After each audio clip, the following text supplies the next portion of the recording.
First day of Ticats training camp. I'm here with the Spec Steve Milton. And Steve, the big news of the day is that, as expected, Chris Williams isn't here. What does that mean?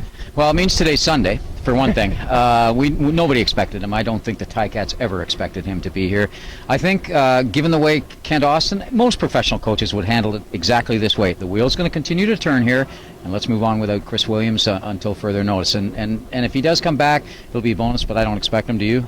I do not. I think that the next step in the process will be the outcome of his arbitration case, but Williams can still sit out the year and become a free agent at the end of the year. I don't expect to see him here, but I think the focus quickly, and the Ticats are going to try this as well, is to turn the focus to the guys that are here. And absolutely, and every professional coach would do that. Now, I understand, you can tell me this, has he been suspended? They have been, yes, the Ticats have put him on the suspended list, which doesn't really have a huge impact in training camp because players aren't paid anyway, but it does sort of start the process as to how the Ticats are going to treat him this year.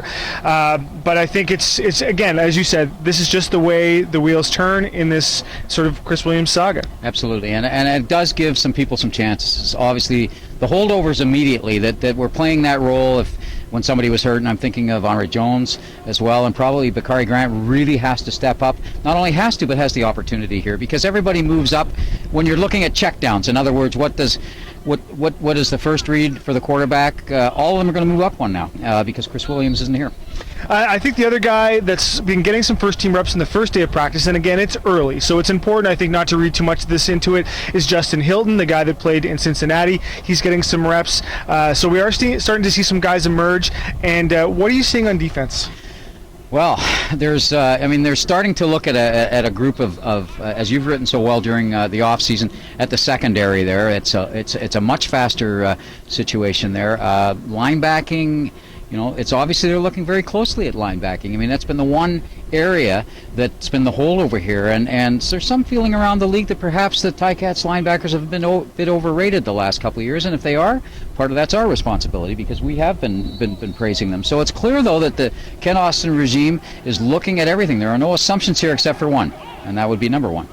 Henry Burris will be your starting quarterback. I think I think Siobhan Walker I think he has the inside track to be the lead tailback, but I think Kent Austin be your coach and Henry Burris will be your quarterback, and Lukey Collins should be your kicker. I think. I would think, yeah, and there's a lot of guys. Obviously, Marwan Hage, if he stays healthy, will be the center, and they know who basically the interior linemen are going to be.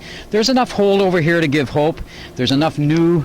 This is what you want. Now, you and I, this is responsible for the white hair, we have some experience, and the thing that we've learned is we don't judge too much early. I think at times, particularly me, I've been a little bit over optimistic in the last couple of years on certain situations here. Probably there's as much reason this year to be optimistic, but I'm cooling it a bit. Make sure you check out Monday's Spectator for my story and Steve's column as well, reporting from the first day of Ticat training camp at McMaster University with the Spec Steve Milton. I'm Drew Edwards.